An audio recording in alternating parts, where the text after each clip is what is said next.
Welcome to IGLI. Today we're potting up a pineapple, and, you know, it looks like I'm wearing the wrong hat for this one. How about I change that? You know, I still don't think this is the right one. Take two. You know, I think this one does the trick. What do you think? Alright, let's get into it here. Now, I have not featured the pineapple on here. Granted, I did give kind of a little bit of a hint in it in my video of the Xiaomi plant sensor. Hopefully I'm saying that right. When I did a pan with the sensor in the soil there. But actually, I got this plant the same time that I did the Miracle Berry video. The thing was, is I shot the video for it, but then a few of the other plants that I did died, and this one I thought was going to die as well, so I never posted the video, because, you know, I thought, well, you know, if I did something wrong with the soil, I don't want to post a video about how I did it the wrong way. But, lo and behold, this is the one plant, besides oranges, I have not been able to kill. I have literally forgotten about this thing for like 3-4 months, and it does fine. It's like a succulent is the best way to describe it. As long as you leave it in like a full sun area, it's fine. Now, granted, it is a little weird. If you add water to it, give it like a few hours, and the water will have disappeared, and the soil will be dry. It just loves to drink. So it's perfectly fine with dry soil. Don't ask me why, but it just sucks the soil right out. But, point in case, I think, can you see that? Oh, get you closer here. Also, sorry about the audio. My lapel mic ran out of battery charge. I gotta get some new batteries for it. Oh yeah. See that? Yeah. There. Yeah, that thing. Which means, whoa. Okay, go tree. This thing needs to be repotted. But, you know, I will say, if you're thinking about growing one of these are my personal recommendations for anybody that's starting out in indoor gardening. I know that sounds a little weird, but I personally haven't been able to kill this thing. It is a tank. I'll forget about watering it as long as you have full sun and a windowsill, or you get the proper light on it. That's the only recommendation. Besides that, this thing is a tank. I've forgotten about it. As you can see, like here, you know, parts have kind of died here and there. Probably need to clip it off, but it has been a tank. Out of all the plants, can't seem to hurt it very much with my laziness sometimes. That and oranges, which I know sounds outrageous, and I can't believe it either, but I have a hard time killing oranges, besides one thing. But that is for another video. But let's get into this one. We're going to get it put in this pot. It's coming from a 6-inch pot into a 12-inch pot. I could keep it in this pot and it would produce fruit, but not as quickly. If you put it in here, I'll have more room, and hopefully, I might get a pineapple this year or possibly next year. We'll see. But as I'm potting this up, I'll go over the growing needs for it and how you can grow this. Okay, I did forget my knife, usually right there. It's not, I can't seem to find it. So I got these, but let's cut this open here. This stuff is amazing. It's not natural. I have not found yet a natural version for this, but I use this for my citrus plants like lemons, limes, and stuff, and I just put them straight into this soil, and it works pretty good. It's pretty good draining. You know, add a little vermiculite, a little bit of stuff there. Or you just add some all-purpose soil, and you add some stuff like in the banana video I did. I potted up the banana, the pomegranate, and the olive and stuff. And you'll get a good example there. But as I stated first off, these guys want full sun. Oh boy. Oh boy. Yeah, we're gonna go here. They want full sun. And the more sun you give them, the happier they can be. Granted, when you first pot them, I will... Oh, fresh sun. Smells good. When you first plant them, they can... You might want to keep it out of the sun while it's adjusting. Same with fertilizing. Don't fertilize them when you first plant them.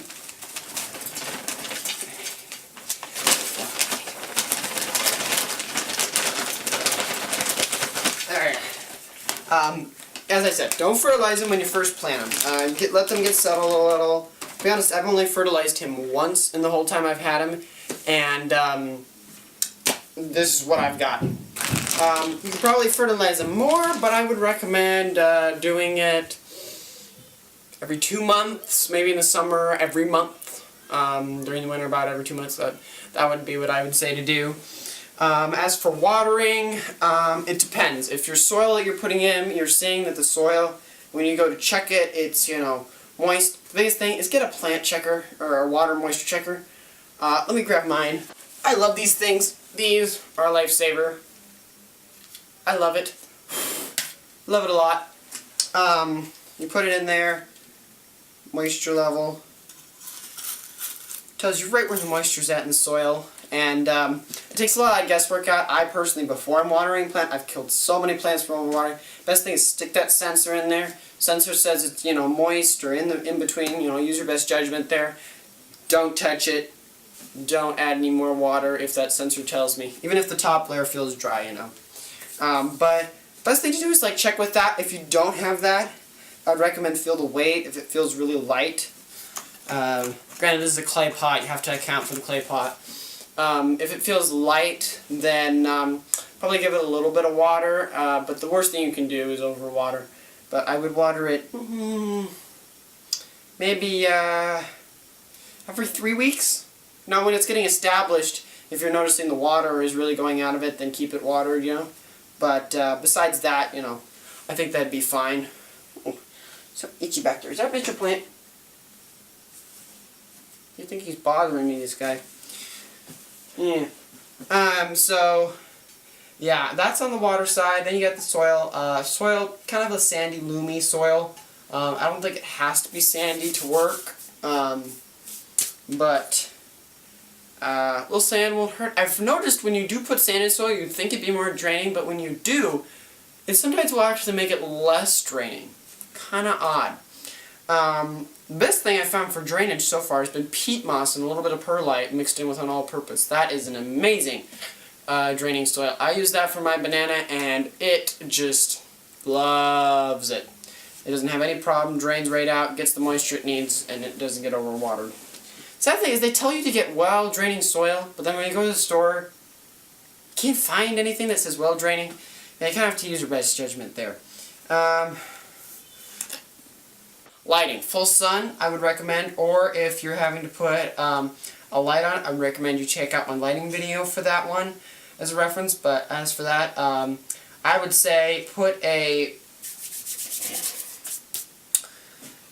Probably, you know, if you're putting it over like about this height, you could probably do it with a 1,000 lumen LED or fluorescent light bulb sitting above it, and it'd be fine just for it. But then if you're wanting it to be further up, like, I don't know, that's about 2 or 3 feet off, maybe a 3,000, 5,000 lumen light bulb. Or if it's an LED grow light, you know, like put it right there and shine it down on top of it, and I think that'll do fine. To be honest, that's where I'm going to take this guy. I'm going to take him out to the shed, which you can see in a previous video, where we did the shed cleaning and lighting setup. And I will show you that as a clip at the end there, but our LED grow light would work great for this guy. But if you don't have any of that, you don't want to spend money, then make sure you have a window that faces south and gets about 8 hours of sunlight, and you'll be golden. Fertilizer, just a balanced soil, 5-5-5, show it on the container. Use natural, do not use the non-natural or build-up salt, not good. Water, not extremely picky, but I would recommend, as I use distilled water that I use for my distiller, which if you guys want to see in a future video, let me know.